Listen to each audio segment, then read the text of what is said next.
Boa noite a todos. Provas de riqueza, provas de riqueza e de miséria. Um tema, tal como foi referido, que tantas vezes nos deixa em lutas interiores. Porque é que me acontece a mim? Porque é que eu não escolhi uma família rica? Porque é que eu vim calhar nesta família? Porque é que o meu vizinho não luta nada e tem tudo? E eu luto tudo e não tenho nada?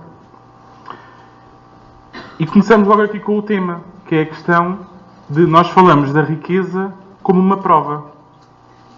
E será que é uma prova? Será que todos nós encaramos a riqueza como uma prova? Se calhar tradicionalmente encaramos a miséria ou a pobreza como uma prova. E a riqueza olhamos para ela como uma dádiva. E será que é mesmo uma dádiva? No capítulo 16 do Evangelho segundo o Espiritismo, nós temos uma parábola interessante, uma parábola de Cristo, que é a parábola do mau rico. E então diz-nos assim: havia um homem rico que se vestia de púrpura e de linho e que se trajava magnificamente todos os dias. Mas havia também um pobre, chamado Lázaro, todo coberto de úlceras, deitado à sua porta, desejando matar a fome com as migalhas que caíam da mesa do rico. Mas ninguém lhe dava nada e os cães vinham lamber as suas chagas. Ora, aconteceu que esse pobre morreu e foi levado pelos anjos ao seio de Abraão. Mas o rico também morreu e teve o inferno como sepulcro. Enquanto estava nos tormentos, levantou seus olhos e viu ao longe Abraão e Lázaro no seu seio. Gritando, ele disse estas palavras: Pai Abraão, tem piedade de mim e manda-me Lázaro, a fim de que ele molhe a ponta do seu dedo na água para refrescar a minha língua, porque eu sofro extremos tormentos nestas chamas. Mas ele até era rico na vida terrena. Abraão, porém, lhe respondeu: Meu filho, lembra-te de que recebestes teus bens em tua vida, e de que Lázaro só teve males. Eis porque agora ele está na consolação e tu nos tormentos. Além disso, existe para sempre um grande abismo entre nós e vós, de maneira que os que desejam passar daqui para junto de vós não podem fazê-lo, como também ninguém pode passar do lugar onde está para aqui. Ele recebeu em vida, recebeu na terra a riqueza. O que Jesus nos queria dizer aqui, contrariamente ao que nós possamos pensar, o que nos está aqui indicado não é que a riqueza seja um obstáculo à evolução. Porque então estaríamos a ir contra aquilo que é dito. Se Deus nos dá as ferramentas para evoluirmos, e se é Ele que nos dá a riqueza, estava-nos então a dar um presente envenenado. Se a riqueza ia impedir a minha evolução, porque é que Deus me haveria de dar? Mas a riqueza não impede a minha evolução. A riqueza, muito pelo contrário, ajuda-me a evoluir. Depende, é o que eu faço com a riqueza que me é dada. Da mesma forma que a miséria também me ajuda a evoluir, dependendo da forma como eu a aceito. Então, e agora? Será que podemos dizer que a riqueza é uma prova ou uma dádiva? Eu trouxe um pequeno vídeo de um canal brasileiro, um canal do YouTube, o Humor Espírita, onde o espírito reencarnante decide pedir para ser rico. Vamos ver se ele aqui funciona e se temos som.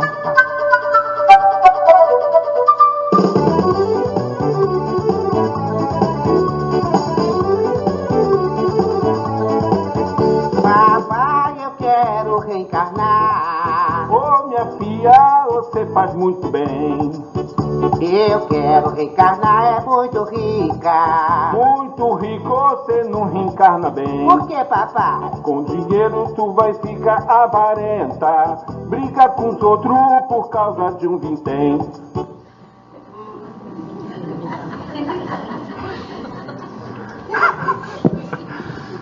A questão é precisamente essa.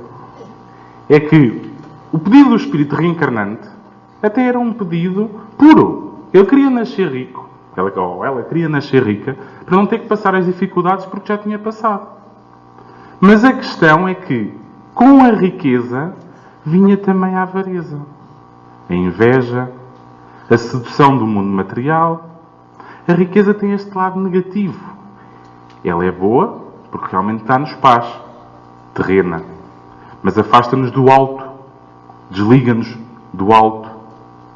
A menos que saibamos aplicar a riqueza na ajuda ao próximo. Foi aquilo que Jesus nos indicou. Então, neste momento estamos todos com certeza a fazer uma nota no nosso perispírito para, na próxima reencarnação, não quero ser rico. Não, na próxima reencarnação, quando chegar à altura das provas, eu vou pedir para ser pobre.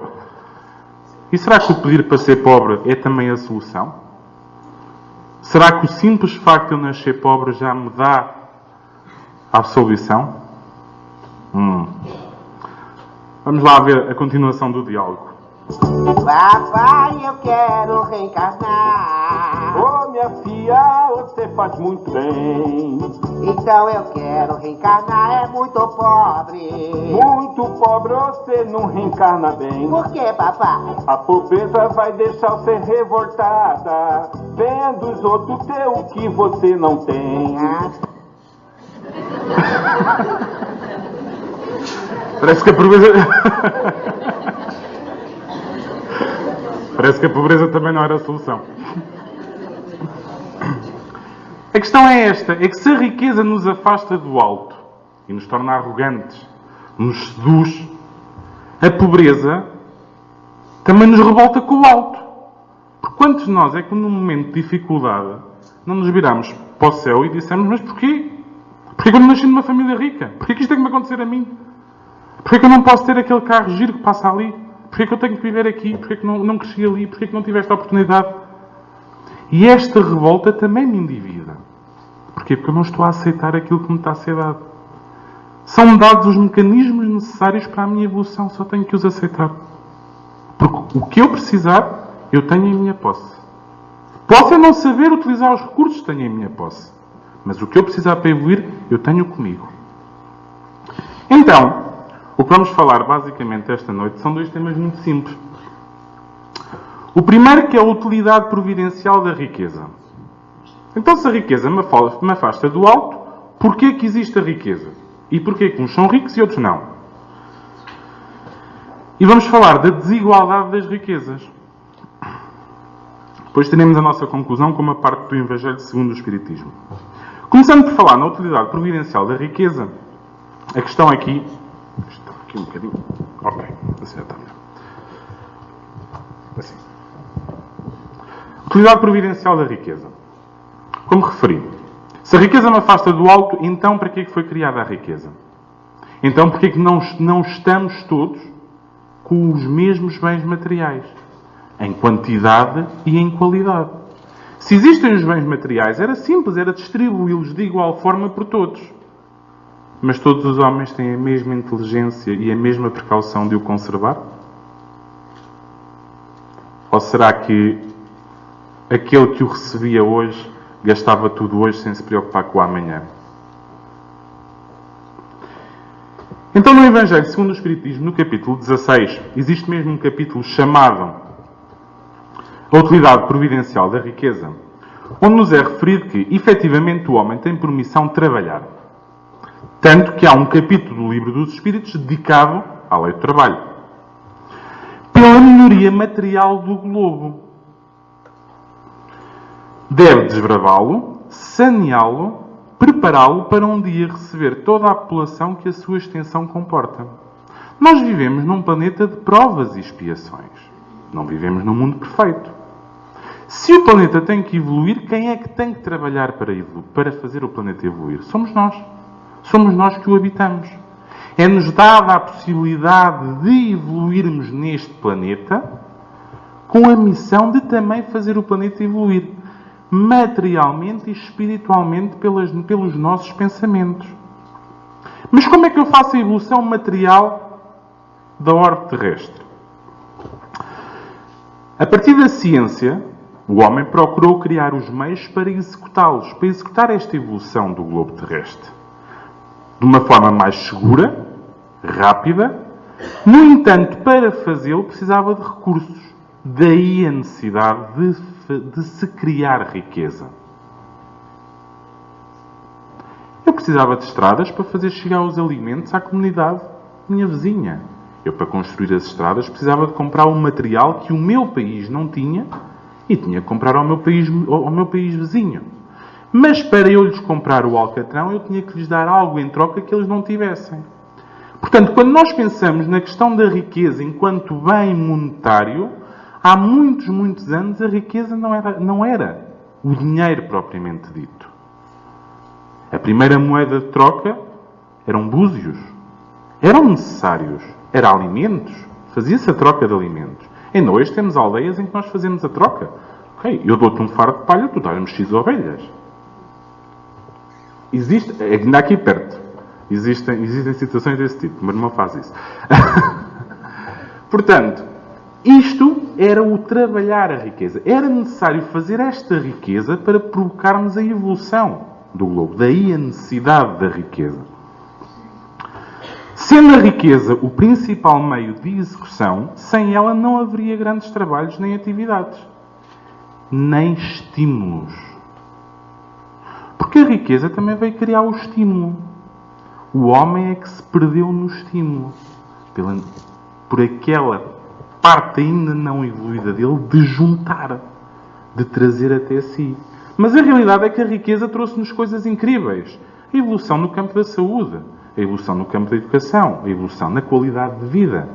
A riqueza era necessária para evoluir. E todas estas áreas que foram desenvolvidas e toda esta evolução leva ao desenvolvimento da ordem terrestre.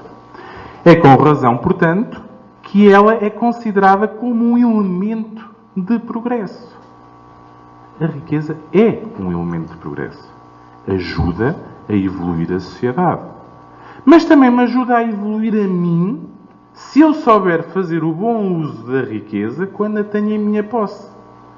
Porque se nesta reencarnação eu não a tenho em minha posse, graças a Deus eu não me lembro se na reencarnação anterior a tive e não a soube usar. Porque a dor de não a saber usar, se calhar ia ser maior do que a dor de não a ter neste momento. E é com razão, portanto, que ela é considerada um elemento de progresso. E esta é uma das ideias que nós devemos reter em relação à riqueza. Porquê? Ela provém de Deus. Deus dá-nos a riqueza.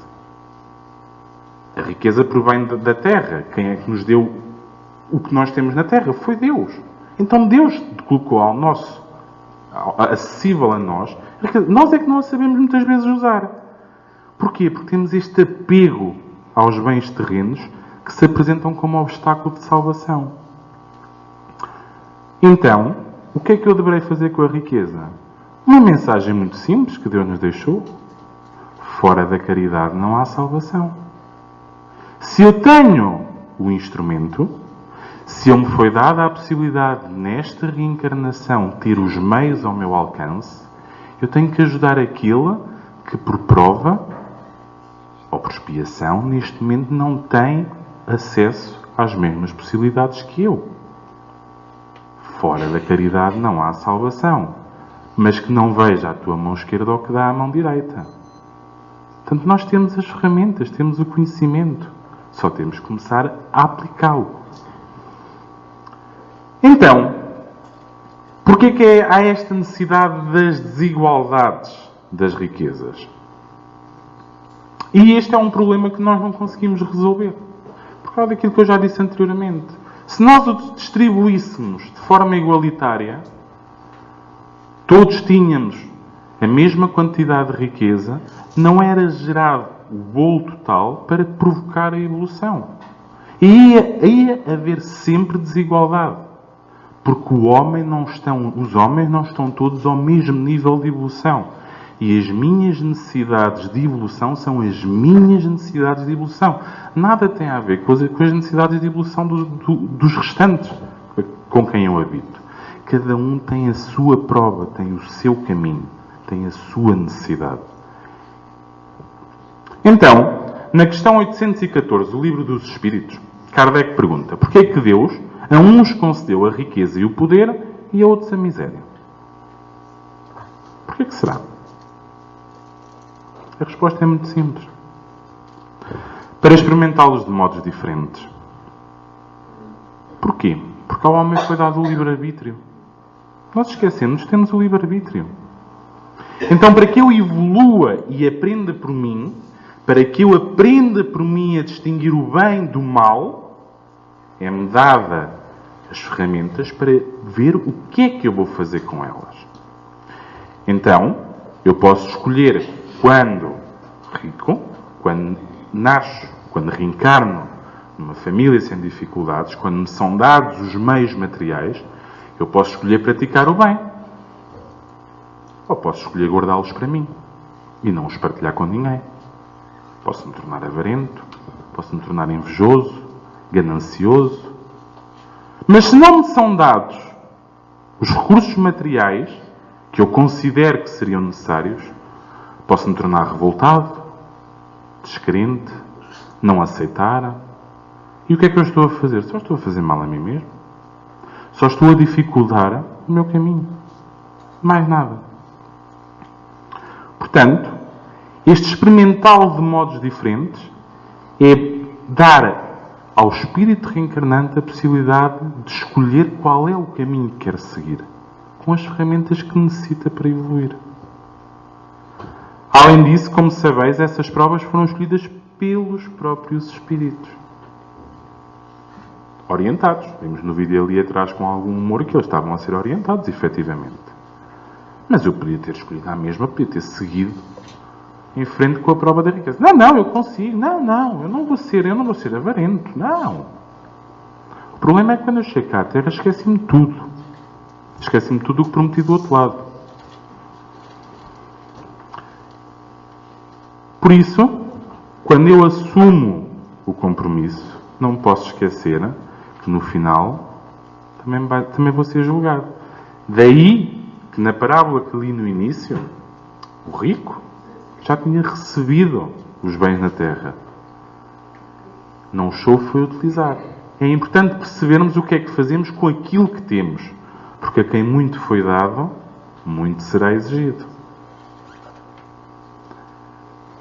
E eu não preciso ter muito para fazer alguma coisa, para praticar a caridade. Nós pensamos nas riquezas como bens materiais. E a companhia? E o sorriso? E as lágrimas que eu limpo? Os sorrisos que proporciono? As ajudas que no simples bom dia que dou de manhã à senhora com quem me cruzo nas escadas provocam a diferença? São pequenas riquezas que para nós nenhum significado podem ter, mas que para aquela pessoa é uma grande riqueza. E eu acabo por praticar o bem sem ter consciência. Mesmo que em casa nada tenha para comer. E nós temos casos desse tipo. No entanto, as provas escolhidas pelos próprios espíritos muitas vezes sucumbem com frequência. Porquê? Porque o regresso à vida terrena traz o esquecimento. Nós esquecemos daquilo que prometemos. Portanto, o problema aqui não é o sermos ricos ou sermos pobres. A grande prova aqui não reside em termos a riqueza ou vivermos na miséria. A grande prova aqui reside no que é que eu vou fazer com aquilo que me é dado. E com aquilo que me é dado é com tudo. Seja a riqueza material, seja a inteligência, seja o conhecimento, seja o acesso às ferramentas. O que é que eu faço com isso? Eu tenho sempre duas hipóteses. Posso reclamar do calor ou apreciar o brilho do sol. Posso reclamar da chuva ou divertir-me com a água. A escolha é minha. O que eu recebo vem de Deus. Portanto, posso reclamar, posso assumir a postura negativa, ou então posso aceitar e até achar aquilo um pouco divertido. Então isto leva-nos à questão 815 do Livro dos Espíritos. Qual das duas provas é mais terrível para o homem? A da desgraça ou da riqueza? Com certeza, até há bem pouco tempo todos pensávamos que era a da desgraça. E eu posso-vos dizer que muitas vezes pensei que era a da desgraça. Porque não tinham. Eu via os outros a ter e ficava revoltado. Porque eu também queria. Também gostava de ter. Mas em 2010, comecei uma caminhada por África. E nessa caminhada, em Cabo Verde, tive a possibilidade de conviver com crianças que não tinham nada, mas que faziam tudo e divertiam-se. E posso-vos dizer que estes 3 meses que eu passei em Cabo Verde, que de divertido não têm nada porque estamos sozinhos e ao fim de uma semana o azul da água já nos irrita e a areia faz-nos comichão. Muito sinceramente. Então comecei a conviver com crianças que viviam em condições inimagináveis. Eles não tinham brinquedos, mas inventavam brinquedos. Não tinham comida, mas mantinham um sorriso. E então eu aprendi com eles que se calhar a prova da desgraça não é assim tão agressiva. Porque enquanto eu os via a eles a rir e a brincar, eu que vinha habituadinho a sair da porta de minha casa e ter o jornal, ou ter os alimentos, ou se não me apetecesse ir ao cinema, ia para o jardim, ou se não me apetecesse ir para o jardim, ia para o cinema. Eles não tinham escolha, valorizavam tudo. Tudo. E eu acabava por sofrer com a falta e eles não. Sorriam. Eram felizes. Aceitavam. Era a vida que tinham. E tinham uma coisa incrível. O espírito de partilha. Um dia em brincadeira com estes miúdos que estão aqui em cima, organizei-os em grupos e disse-lhes: vocês ficam responsáveis por arrumar as cadeiras, vocês responsáveis por arrumar os jogos, vocês responsáveis por arrumar a zona de leitura. O primeiro grupo a acabar corre para as escadas e o primeiro grupo a acabar vai receber um chocolate. E eu a determinada altura reparei que os que tinham arrumado as cadeiras já tinham arrumado as cadeiras, mas havia uma cadeira que andava ali a dançar. E o dos livros tinha um livro que andava a dançar. E eu não percebi porquê. Depois descobri. Porque esperavam que os dos jogos tudo arrumassem, porque se recebessem o chocolate iam recebê-lo todos. E então foram todos juntos. E eu achei incrível que no meio do nada, aquelas crianças ainda conseguiram pensar em partilha. E nós, no meio do tudo, ainda reclamamos. Portanto, qual é que será a prova mais dura? A da riqueza ou a da miséria? São tanto uma como outra, na realidade.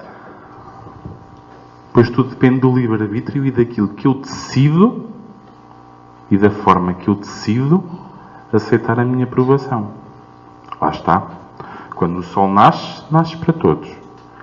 Eu posso me queixar do calor e o meu vizinho sorrir com o brilho do sol. Tudo depende de como é que eu encaro a prova, de como é que eu encaro o desafio. A miséria, em alguns casos, provoca as queixas contra a providência. Então aqui só agrava a dor e o endividamento para a vida futura. Só dificulta a prova. A não aceitação da mesma. Mas a riqueza, essa, incita a todos os excessos. Os excessos que levam ao desrespeito. Para com o corpo, para com o próximo, para com a providência divina. Mas eu até sou rico e nem me lembro de Deus. Nem acredito, até sou ateu, sou cético. Quando morrer tudo acabou. Pois é. Mas estás a desrespeitar aquilo que te foi dado por Deus. Não estás a distribuir aquilo que te foi dado. Portanto, tens uma grande responsabilidade que não estás a cumprir. Pois a riqueza deve ser um instrumento para o bem e não o caminho para o abismo, como muitas vezes se revela. E continuando, no capítulo do Livro dos Espíritos, a questão 816. Estando o rico sujeito a maiores tentações, também não dispõe, por outro lado, de mais meios para fazer o bem? Pois, o problema é que nem sempre o faz. Quanto mais rico e poderoso, mais afastado do alto está o espírito. Não é a regra. Temos exceções. Temos histórias de muitos ricos que fizeram coisas incríveis. Mas, regra geral, afasta-nos. Porquê? Porque somos seduzidos pelos bens terrenos. E esquecemos daqueles que muitas vezes nos acompanharam na caminhada de quando éramos pobres. E muitas vezes esquecemos que aquilo que eu tenho não é meu. Foi-me emprestado. E da mesma forma que me foi emprestado, pode-me ser tirado. E por isso é que temos casos de ricos que de repente ficam pobres. Pelo mau uso da riqueza que lhe foi entregue. E muitas vezes é uma dádiva eles ficarem pobres, porque o abismo seria muito maior se continuassem ricos. Torna-se egoísta, diz-nos o Espírito de Verdade, orgulhoso e insaciável.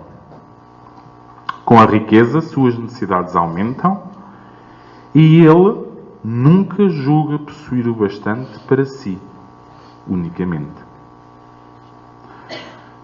A riqueza e o poder fazem renascer paixões antigas. E reparem, o Mestre, Jesus, quando veio à Terra, qual foi a postura? Simples, sem riqueza. Chico Xavier, qual foi a postura? Simples, sem riqueza. Era-lhe dada a riqueza. Eram-lhe dadas. Temos uma parte no filme de Chico em que, após uma carta, uma psicografia, ele entrega um relógio que ele inicialmente não quer aceitar, mas fica com o relógio. E passado 2 atendimentos, vem uma senhora que esquece sempre de tomar os medicamentos porque não sabia as horas. E ele pegou naquele relógio que lhe foi dado e deu-o à senhora. Porquê que ele queria outro relógio? Ele já tinha um. Também, na realidade, ele também não precisava de relógio porque trabalhava incessantemente. A questão é esta. As coisas podem-me ser dadas. Agora, o que é que eu vou fazer com isso que me vai ser dado? O que é que eu vou fazer com essa riqueza que me vai ser entregue? E por isso é que Jesus nos diz: em verdade vos digo que mais fácil é passar um camelo por o fundo de uma agulha do que entrar um rico no reino dos céus. Pela avareza, pelo endividamento. No Evangelho segundo o Espiritismo, no capítulo 16, porque é que todos os homens não são igualmente ricos? É aquilo que já disse anteriormente. É que todos os homens não são igualmente inteligentes, ativos e laboriosos para adquirir, nem sóbrios e previdentes para conservar. Portanto, lá está. Se a riqueza fosse distribuída de forma igual, corríamos risco de tudo ser gasto. Entrávamos, de qualquer forma, em desequilíbrio. E acabávamos por não evoluir. Concluindo, qual a verdadeira propriedade? Se a riqueza não é minha, e se eu só me vou endividar com a riqueza, se quando venho à Terra é-me dada a riqueza, mas na realidade eu não a posso levar comigo, contrariamente ao que muitos pensam, estejam descansados, quando vocês desencarnarem, a riqueza não vai com vocês. O que vocês tiverem de material na Terra fica. A César, o que é de César. Então, na realidade, o que é a minha propriedade? O que é a minha verdadeira riqueza? O que é que eu levo realmente comigo? Porque, na realidade, nós conhecemos pessoas ricas, materialmente falando, e pobres, espiritualmente. E outras que não têm nada e mantêm uma alegria absolutamente incrível. Verdadeiramente, o homem só possui como sua propriedade o que pode levar deste mundo, o que encontra ao chegar e o que deixa ao partir. Ele desfruta durante a sua permanência na Terra. Mas visto que é forçado a abandonar tudo isso, ele tem apenas o seu uso e fruto e não a posse real. Não adianta. Por mais riquezas materiais que nós tenhamos, não são nossas. Não nos pertencem. São materiais, são da Terra. Não me acompanham na evolução espiritual. Não me acompanham na vida espiritual. Então, o que é realmente a verdadeira riqueza? Nada do que é para o uso do corpo. e tudo o que é para o uso da alma. Esta é a verdadeira riqueza. Tudo o que ajuda o meu espírito a evoluir. E esta eu não compro com dinheiro. Não compro com bens materiais. Portanto, por muito pobre que eu seja, posso ter um grande património espiritual. E esse sim é que me vai ajudar. A inteligência, os conhecimentos, as qualidades morais. Porque são essas que me vão acompanhar ao longo das diferentes reencarnações que eu for tendo. Eis o que ele traz e o que leva consigo. Que ninguém tem o poder de lhe tirar. A minha inteligência ninguém me pode tirar. Eu posso perder a memória, mas no meu espírito, no meu perispírito, continua gravado aquilo que eu aprendi. Essa é a minha verdadeira riqueza. Agora o dinheiro, a casa, os carros, essa posso perder a qualquer altura. E o que lhe servirá mais ainda no outro mundo do que neste? Pensem no desencarne como uma viagem. É uma viagem. É uma mudança de plano. Já aqui foi referido várias vezes. Então, quando nós fazemos uma viagem na Terra, se eu vou viajar para uma ilha paradisíaca, eu não vou levar um casaco comprido, um cachecol e umas luvas, porque eu não preciso delas. Porque eu lá tenho calor. O mesmo se passa com o meu desencarna. O que é que me interessa a mim ter dinheiro, 40 relógios, grande carro, se eu não o posso levar quando for para a cobra, se eu não o posso levar para a vivência espiritual? Não é isso. Quando eu chegar ao mundo espiritual, não me vão perguntar se fui príncipe ou operário. Vão me perguntar é o que é que eu fiz com o que me foi dado. Que bens é que eu fiz? Que lágrimas é que eu sequei? Que sorrisos é que eu distribuí? Lá está. Ninguém lhe perguntará quanto tinhas na terra, que posição ocupavas, se eras príncipe ou operário. No entanto, lhe será perguntado: o que trazes? O que é que trazes dentro da tua mala? Trago um conjunto de sorrisos? Um conjunto de memórias? Recordam-se no livro Nosso Lar, quando André Luís se cruzou com uma ex-doente, que quando soube que ele era desencarnado, tinha pedido muito por ela? Ele nem se lembrava dela. Nem sabia sequer o que tinha marcado tanto a vida dela. Mas esse foi, efetivamente, a riqueza que ele levou para o mundo espiritual. São essas pequenas marcas. E isso, sim, é a nossa riqueza.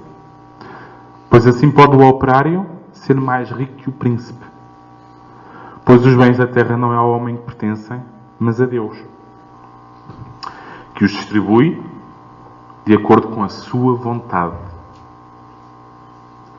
O homem apenas usufrui deles, é o seu administrador, mais ou menos íntegro e inteligente. Lá está. Livre-arbítrio. Uma prova de que eles pertencem muito pouco ao homem é que Deus frequentemente anula todas as suas previsões, fazendo com que a riqueza escape daquele que se acredita com os melhores títulos para possuí-lo. Quantos impérios já não caíram? Quantos impérios impensáveis se ergueram? Portanto, a riqueza será uma dádiva ou será uma prova? Será mais dura a prova da riqueza do que a prova da miséria? Na realidade, ambas são duras. Tudo depende da forma como eu as encaro. Mas então, de que forma é que eu posso trabalhar a minha prova com sucesso? Jesus, mais uma vez, conseguiu resumir numa simples palavra: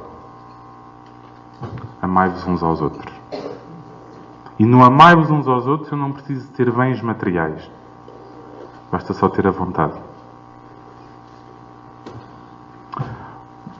Boa noite a todos. Obrigado.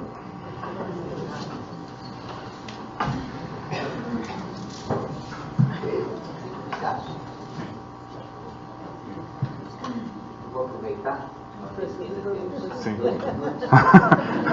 Ai, meu filho, eu posso pensar. Eu vou lhe pedir que, dentro daquilo que você estudou, né, você se baseou no livro dos Espíritos, vou colocar aqui uma pergunta, né? E os remediados? não são ricos, mas também não são pobres. Na realidade, não são ricos, nem são pobres, mas têm as ferramentas necessárias para percorrer o caminho a que estão propostos. Lá está. Mais uma vez, Jesus, Deus, quando reencarnamos, a providência espiritual dá-nos as ferramentas que são necessárias. Aqueles que são ricos e que tenham em excesso é porque têm que trabalhar, muitas vezes, a solidariedade e o amor ao próximo. Aquele que é pobre tem que trabalhar a resignação e a humildade de aceitar a ajuda. O que é remediado poderá já ter esses pontos resolvidos, esses pontos trabalhados, necessita trabalhar noutros pontos onde a riqueza ou a pobreza acabam por não influenciar na prova. Você mencionou que em 2010... Sim, fui para a África pela primeira vez. Pela primeira vez. Sempre viveu em Portugal. Sim. Choca a um português ou a um europeu ir à África? Muito. Muito. Vimos com uma noção de realidade completamente diferente. Porque aprendemos a...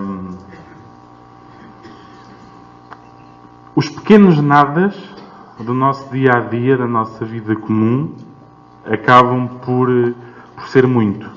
Acabamos por perceber que no dia-a-dia irritamos-nos por coisas mínimas. Quando chegamos a um supermercado e não temos os bens básicos. Eu vim há uma semana de Angola e durante 2 meses e meio comi frango. Porque não tinha porco. E se no início já estava farto de frango, cheguei a um ponto que já ficava contente por ter frango para comer. Portanto, nós aprendemos a recalcular e a repensar tudo aquilo que para nós é essencial. E começamos a desligar completamente das coisas supérfluas e já ficamos felizes por ter frango e arroz para comer, especialmente quando depois começamos a falar com quem não tem acesso às mesmas coisas que nós e começamos a perceber que se eu me queixo que só tenho frango, a pessoa queixa-se porque as bananas e o pão ficaram muito caras. E começamos a perceber que pequenos nadas, como 1 litro de leite, que para nós é básico, para aquelas pessoas vale muito. Muito. Mesmo. Coisas como um simples comprimido para a cabeça, que água, bens básicos como a água, começam a ser uma coisa muito valiosa. Então começamos a aprender que aquele resto de água que temos na garrafa é valioso, começamos a repensar se efetivamente vamos abrir o pacote de leite e se o vou consumir porque senão vai se estragar. Começamos a pensar realmente se vou precisar de 5 maçãs ou se só preciso de 4, coisas que aqui não pensamos. E lá começamos, e portanto choca mesmo muito. Te fez uma pessoa melhor? Essa experiência? Eu acho que ainda não, porque eu tenho que voltar. E portanto, como já tenho a viagem de volta para cá, é porque eu não acabei a caminhada. Quantas vezes já foi cá? Portanto, em 2010 estive 3 meses em Cabo Verde, depois de 2011 fui a primeira vez a Angola, 2013 fui 2 vezes e este ano já fui 2 vezes. Portanto, este ano já fiz um total de 6 meses em Angola. Questões profissionais. Em questões profissionais. E em setembro volto para lá. Portanto, ainda não acabei a caminhada. Gente, vamos lembrar aí na página 28. Seja pobre ou seja rico.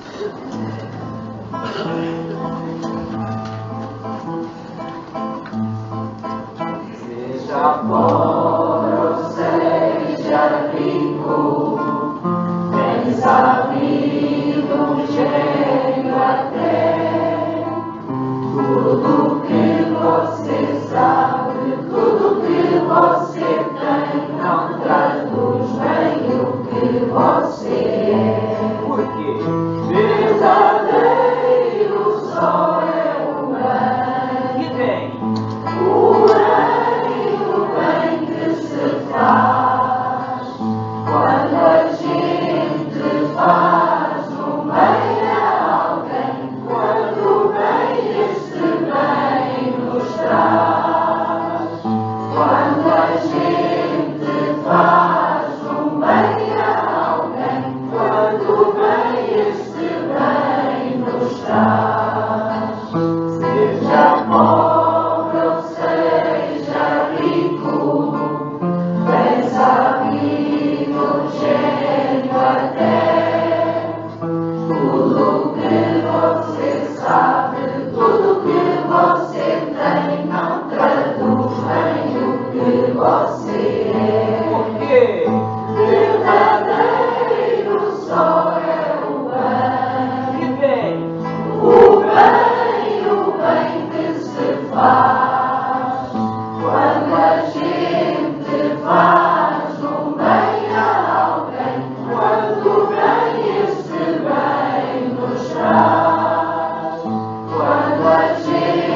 Vamos orar. Mergulhados que nos encontramos nessa psicosfera de paz e alegria,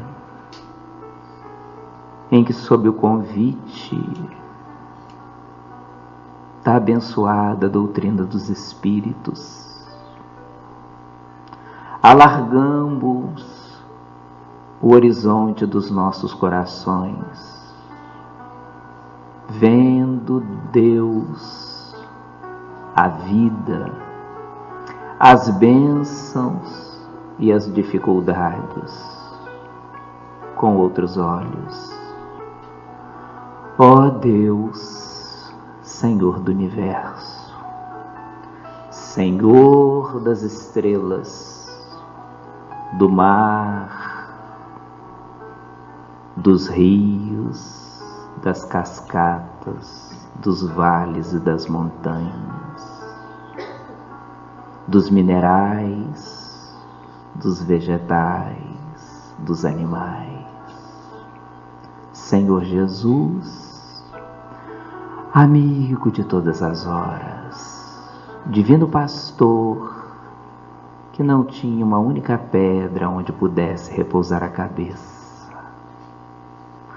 Ó Maria, Maria, Mãe das Mães, Mãe de toda a humanidade, abnegados, amigos espirituais, fiéis e benfeitores, companheiros do nosso equilíbrio, da nossa paz.